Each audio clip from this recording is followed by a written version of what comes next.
Hello, welcome. It's always a pleasure to be here with all of you learning as we always have been doing. Is learning because why? This life is not easy.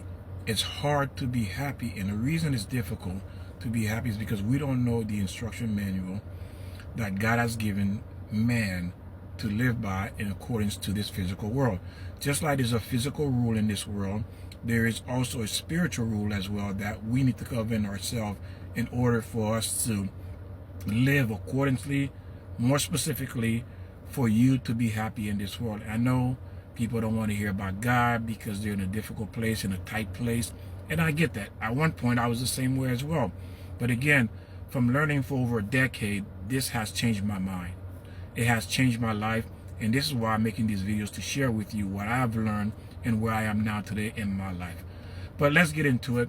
So today's discussion we're going to talk about is that women are saying that they were abused in a relationship and they don't want to get married anymore because what another man has done, or because they feel that a woman has done this man wrong and now they want to take it out on them. Now, that's a great question, and there is validity to that, and there's truth to that as well. But the thing is that you need to understand, ladies, is this. If you are in an abusive relationship, let's look at a couple of things. One, when you decide to date this man, was there a brother, a sister, a cousin, a son or a daughter, a father or a mother or best friend, somebody who told you this man was not good for you? Did that person approach you and told you that? And if you were in this relationship for 10 years, how many times have these people told you to leave this person?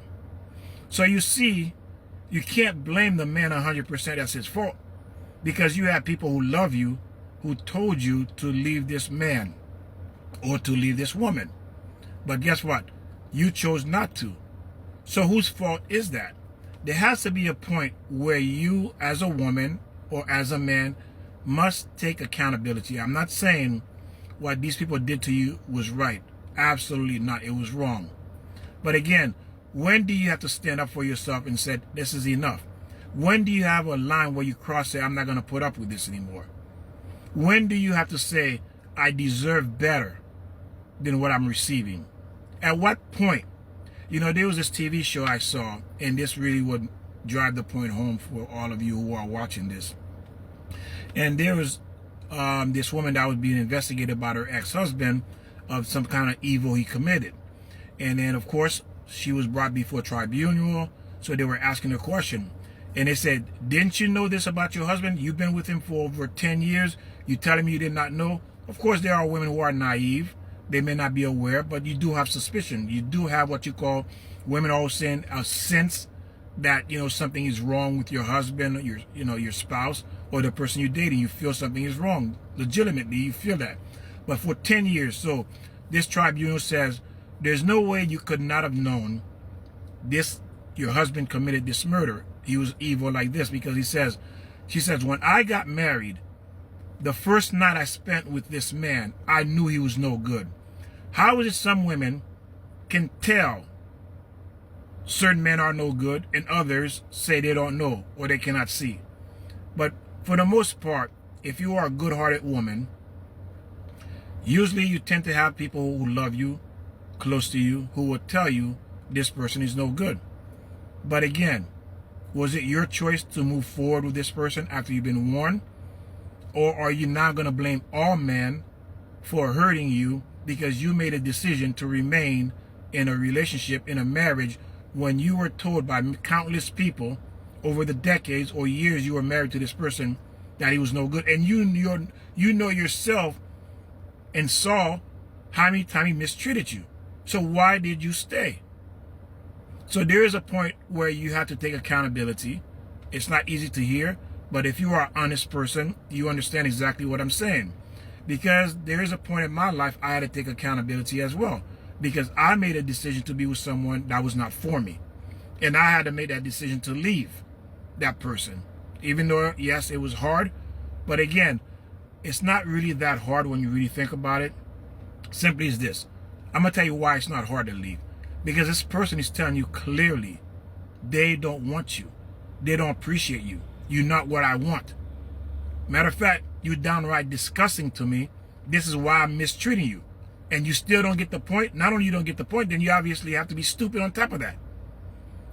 I'm giving you all the signals that I don't want you, but you choose to remain. This is what they're telling you. Because someone who loves you, ladies, will cherish you. Literally, like you say, they will drink your bath water. Because why? They see the value. And I'm going to give you an example. This is how you know. Because again, if you're a good woman, again, good is defined by God because God created us. We are the creation. He's the creator. And he says what is good. So good cannot be defined by you. Good means, according to God, the Torah, the Old Testament, it says that it promotes well-being. You know what I mean? Promote well-being. So if someone loves you, they're going to promote your well-being. What is it like? If you have a child, everything you did for that child, you were not expecting anything in return. Everything was done in one direction. You give and give and gave to make sure that child had everything they need, whether they need clothes, they need shoes, they need to be burped, the bottles have to be warm, they need to bathe, they need their diaper change, whatever it was. The moment there's a beep, a cry from that child, you're on top of it right away. And sometimes you anticipated what they needed. Sometimes you can look at your child and you look at their shoes, you look at their clothing. It says getting too small, their shoes worn out. You went out and bought them what they needed. What are you doing? You are promoting their well-being. You put rules in place to promote their well-being. You send them to school to promote their well-being. Everything you did was to promote their well-being. So if you're in a relationship, this is not being done, then right there you know this person doesn't love you. They love themselves. And a lot of time, people will get with you because why? Nobody else wanted them, and they want to get from point A to point B. You the only one, you become that vehicle to get them from point A to point B. And once they get there to point B, they don't want you no more. How is it you cannot see it, but your friends, family members saw it? Because outside of your lens, your judgment, you've been bribed, you blind. When I say you've been bribed, meaning that this person giving you something that you wanted. They're giving you something, whether desires, or it could be sexually, it could be the way they look, or the way they make you feel, or that you laugh, whatever the case is. But again, these things are temporary because we must do these things to get you. And once we get you, and we have a goal, a purpose, a mission, we're going to steer you in that direction. It's normal. A woman's supposed to support their husband. But again, you yourself have to look at you. Why were you attracted to this man? So that means there's a flaw in you. Because if you are truly good, you want good, you will know this person is not good. You will feel it in your bones, in your soul, in your spirit. This person is not for you. And you must leave.